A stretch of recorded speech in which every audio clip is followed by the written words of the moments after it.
DK channel में आपका स्वागत है दोस्तों। मेरे साथ हैं जदयू के प्रदेश प्रवक्ता जिनका नाम है श्रीमती प्रतिभा सिंह जी। चलिए इसमें बात करते हैं कि महिलाओं के बारे में क्या कुछ कहना चाहेंगे। जो महिलाएं जो घरेलू हिंसा के शिकार हो जाती है फिर भी एफआईआर उसमें तत्काल उस पर सोल्यूशन नहीं निकलता अभी भी, इस पर क्या कुछ कहना चाहेंगे? नहीं, देखिए, आपने कहा कि जो महिलाएं घरेलू हिंसा के शिकार हो जाती हैं जिन पर तत्काल कार्रवाई नहीं हो जाती है, मैं इस बात से इनकार करती हूँ क्योंकि 2005 के बाद से जब से बिहार के नेता आदरणीय श्री नीतीश कुमार जी ने भार संभाला तब से बिहार की महिलाएं, उनकी दशा और दिशा दोनों बदलने का उन्होंने काम किया है। ठीक है, घरेलू हिंसा ये तो होते रहा है, लेकिन अब वो नहीं होता है।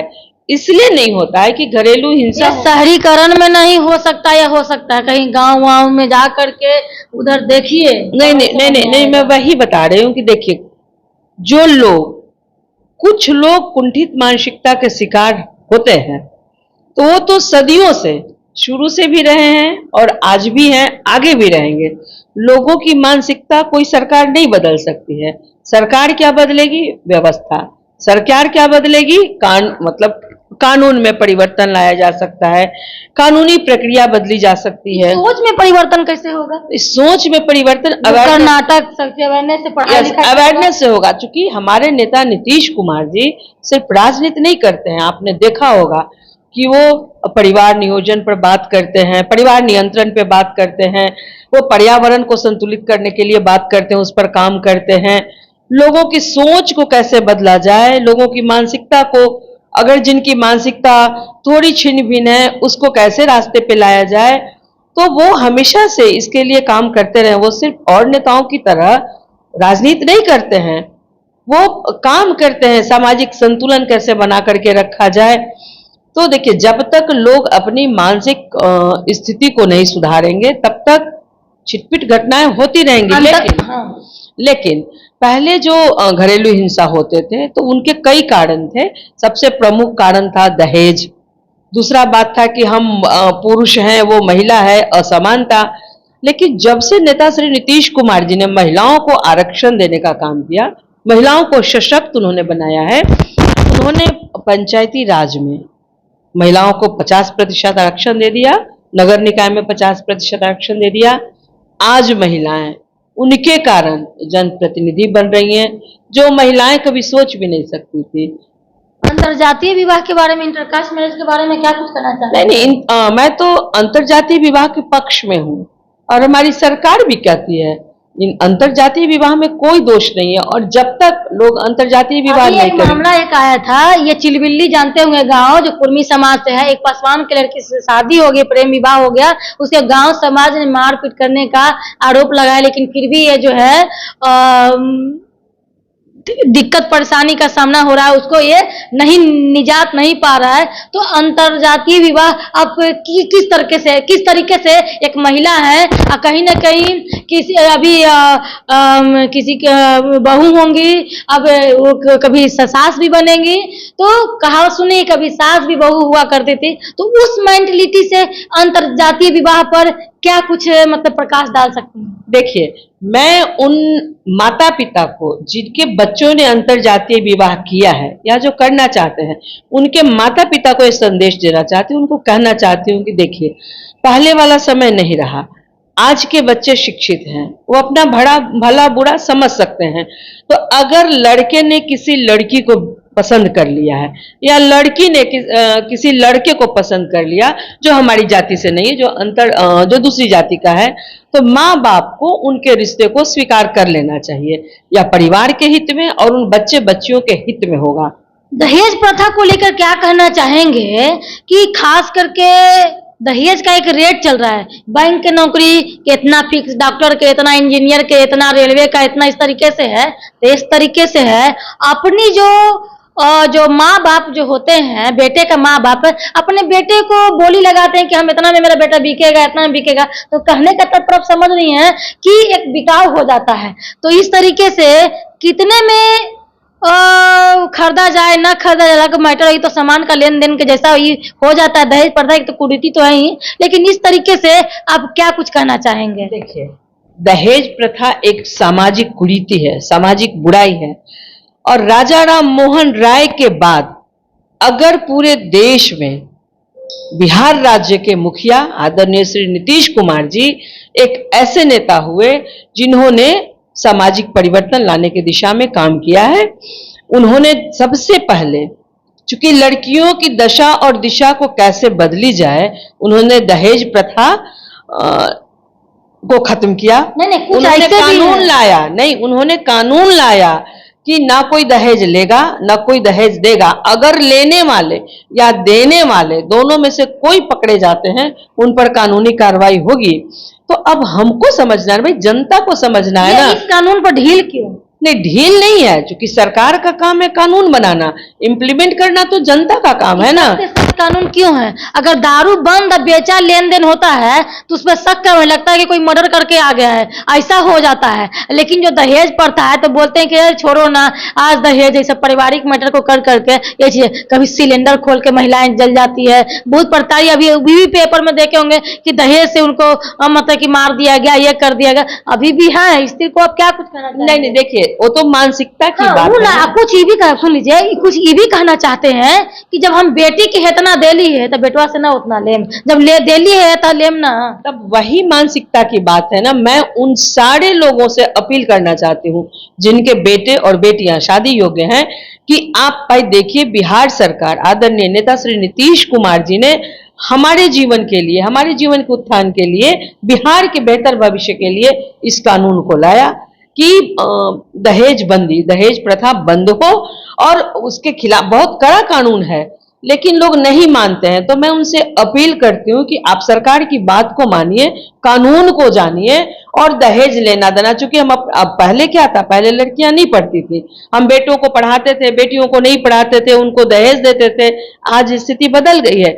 आज नीतीश कुमार जी ने बिहार के बच्चों की मुफ्त शिक्षा, उन्होंने उच्च शिक्षा में भी फ्री, सारे एजुकेशन को उन्होंने फ्री कर दिया। इसीलिए ना कि बेटियों को तिलक न देना पड़े, बेटी भी बेटों के बराबर पढ़ करके हर जगहों पे काबिज हो जाए। कागज कानून में ही सिमट के रहता है, जमीन लेवल पर ही तो रहता है। नहीं नहीं नहीं नहीं नहीं, आज जो भी बच्चियां, गरीब की बेटी हो, अमीर की बेटी हो, जो 10th पास करती है उसके खाते में 10,000 रुपए जा रहे हैं, इंटर जो कर रही है उसके खाते में 25,000 जा रहे हैं, जो ग्रेजुएशन कर लेती है उसके खाते में 50,000 जा रहे हैं। तो लेने वाला सबसे बड़ा होता है कि देने वाला? न दहेज, लेमन दहेज नहीं, कोई भी चीज कोई लेन देन अगर हो, अगर कोई लेने वाला बड़ा होता है या देने वाला? दहेज की बात है ना। हाँ। तो ना लेने वाला बड़ा होता है ना देने वाला बड़ा होता है, दोनों में से कोई बड़ा नहीं होता है। यही तो हमें समझना है कि अगर हम रिश्ता जोड़ रहे हैं, रिश्ता अगर जोड़ रहे हैं तो देता तो लड़की वाला ही तिलक है ना। जो परंपरा रही है, जो कुरीति रही है शुरू से, लड़की वाले लड़के को दहेज देते हैं।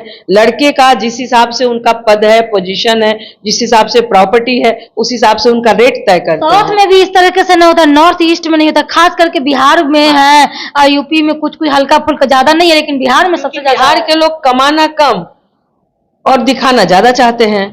भाई हम करें कि हम अपनी बेटी की बोली क्यों लगाएं? नॉर्थ ईस्ट में जाके देखिए, नहीं है ऐसा चीज। भाई कह रहे हैं, बिहार के लोगों को खासा संदेश है मेरा कि आप मेरी बात मानिए, मेरी अपील है। मेरे भी 3 बच्चे हैं, 1 बेटी 2 बेटा। मैंने तो अपनी बेटी की शादी की बहुत अच्छे से, लेकिन 1 रुपए तिलक हमने नहीं दिए। हमारे समधी समधन ने कहा हमें लड़की चाहिए, दहेज नहीं चाहिए। और मेरे 2 बेटे हैं, 1 सिक्का नहीं लूंगी तिलक में, कुछ नहीं, बस बेटी मिल जाए। तो ये होना चाहिए विचार ना। हमें नहीं दिखावा करना, हमें नहीं लाखों के बैंड बाजे करने, हमें नहीं ज्वेलरी देनी। भाई जो हमारे पास रहेगा, हम बेटी को, बेटा है तो बेटी को घर लाएंगे, स्वागत करेंगे उसका। अब मानसिकता बदलनी होगी। कैसे लोगों की मानसिकता इस तरीके से, कहीं कहीं कुरीतियां इस तरीके से है। जैसे वोटर आईडी कार्ड को लेकर के देखा जाता, कहते हैं कि ये बेटी जो है ना, बेटी को नहीं बन सकती क्योंकि दूसरी घर की संपत्ति होती है, जब बेटी जो बहू में कन्वर्ट हो जाएगी तब वही उनका बनेगा। इस तरीके से ये चीज नहीं होती। देखिए, इसीलिए इन सभी चीजों से उबरने का एक ही रास्ता है कि लोग शिक्षित हों।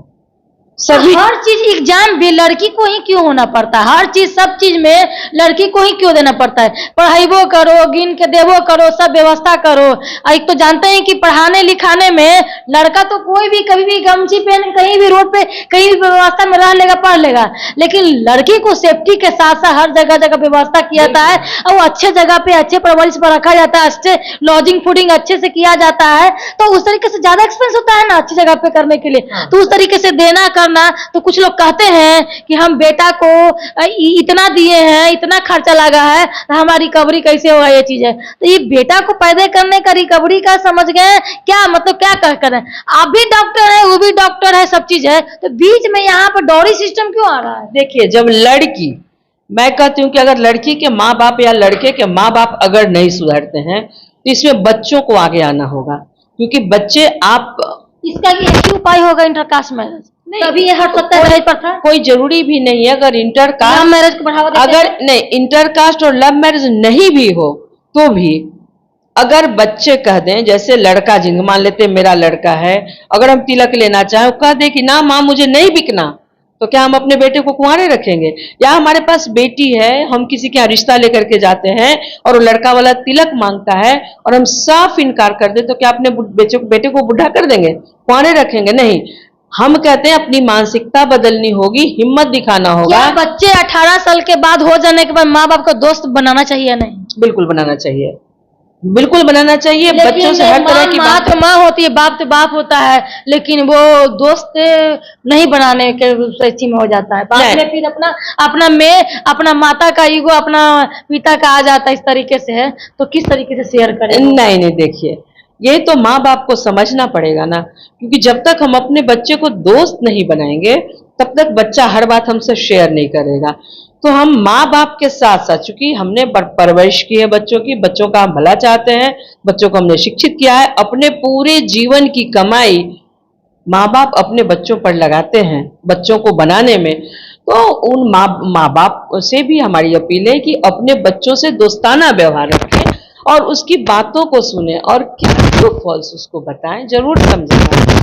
और बच्चों से भी मैं कहना चाहती हूँ कि बच्चों, आपके माँ बाप आपका हर हाल में भला चाहते हैं, उनका तरीका अलग हो सकता है माहौल के हिसाब से, लेकिन वो कभी आपका बुरा नहीं चाहेंगे। जो लड़की जो है महामारी से गुजरती है, उस पर क्या कुछ कहना चाहेंगे? जिससे पेन होता है, तकलीफ होता है, तो उसमें कुछ जो है क्या, किसको कैसे इसको चीज को देखते हैं और समझाना चाहते हैं बिहार के महिलाओं के बारे में? क्या देखिए, चूंकि महिलाएं बहुत सहनशील होती हैं, महिलाओं को दर्द सहने की, मार सहने की, या भी किसी तरह की कठिनाई हो उससे सहने क्या नहीं नहीं नहीं नहीं, चूंकि प्रकृति ने उसे ऐसा बनाया है।